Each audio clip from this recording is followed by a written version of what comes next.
mercancías de carácter estratégico, sino minerales de todo tipo, oro, además de los recursos de agua y sobre todo, o también, no menos importante, la privilegiada situación geopolítica de nuestro país. Todo este conjunto de recursos hacen que las apetencias de imperiales, bueno, sean enormes.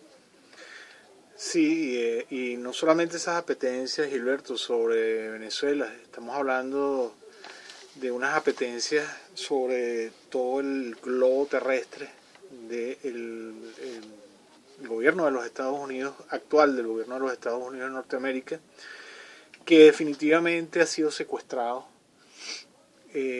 Toda la enorme población, digamos, que apoyaba al presidente Trump, se ve muy decepcionada precisamente por este cambio en la política exterior de los Estados Unidos, que se vuelve cada vez más egoísta, cada vez más terrible. Está realmente desesperada por esos recursos, por sembrar el caos en el mundo. Lo que estamos viendo en Venezuela es parte, una pequeña muestra, pero muy significativa, por cierto.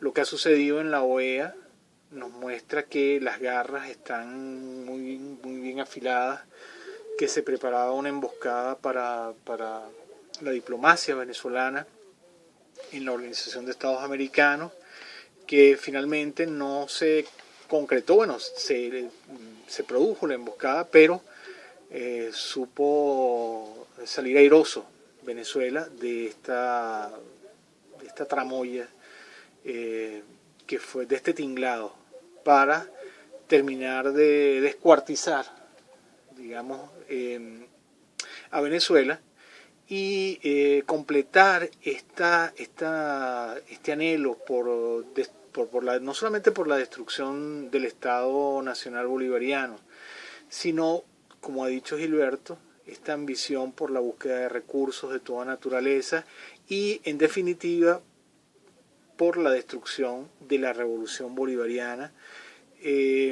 Venezuela en este momento está ciertamente sufriendo un cerco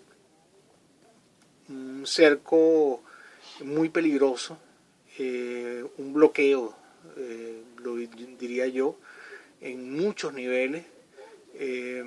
Diplomáticamente vimos cómo los países del CARICOM sucumbieron en cierta medida, aunque esto no se ha explicado bien.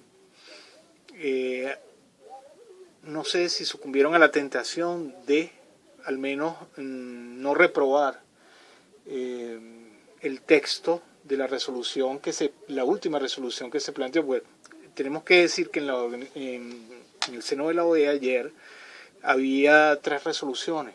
Una resolución que traían los Estados Unidos de Norteamérica, bueno, bajo la cabeza de los Estados Unidos de Norteamérica.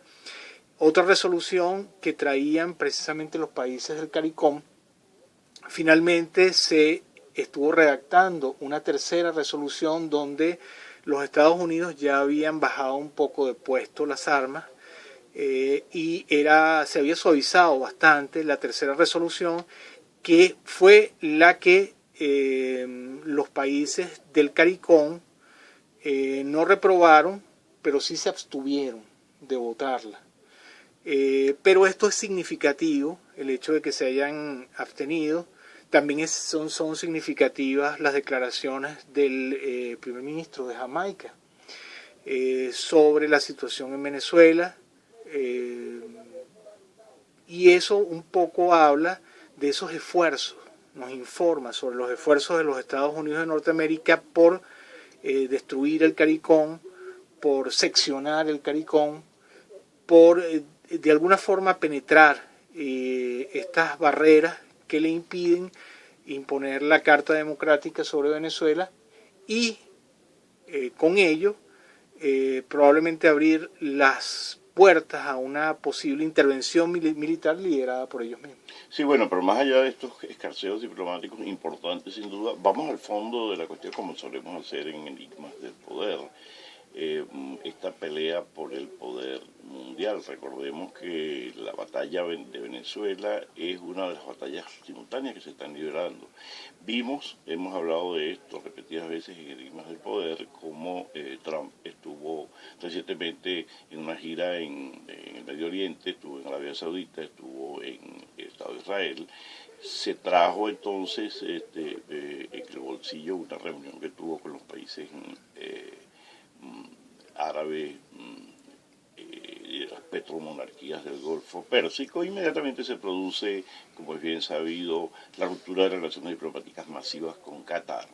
¿En qué contexto debemos ponerlos? Lo hemos dicho en Enigmas del Poder, José Jesús Villa Pelayo y este servidor, que está en muy buena medida, lo que se está jugando en buena medida aquí, y los rivales realmente son este núcleo de poderes emergentes conformado básicamente por China y Rusia, que por cierto hubo una reunión de la Organización de Cooperación de Shanghái la semana pasada y se produjo un acontecimiento extraordinario, histórico, que la prensa occidental ni siquiera ha mencionado. Es nada más y nada menos que la incorporación como miembros pleno derecho de dos potencias nucleares y enormemente grandes desde el punto de vista económico, como son India y Pakistán. India y Pakistán acaban de entrar en la Organización de Cooperación de Shanghái. Pero ¿cuál es el gran proyecto económico? El gran proyecto económico de este grupo de países es lo que se llama la nueva ruta de la seda, y es lo que llaman los rusos, las autoridades de la Federación Rusa, el gran mercado euroasiático. Se trata de restaurar, pero ahora con la tecnología más moderna y con las armas nuevas del comercio, de las finanzas, estas nuevas rutas que prácticamente van a dejar a los Estados Unidos, que no han querido incorporarse, aislados de la gran corriente del comercio y de las finanzas mundiales. Vamos a seguir con este tema apasionante en el próximo bloque de Enigmas del Poder de hoy, y vamos a cerrar esta primera parte con esta interpretación de El Gran Combo de Puerto Rico de Gotas de Lluvia, a propósito de la lluvia que está empezando a caer sobre la capital.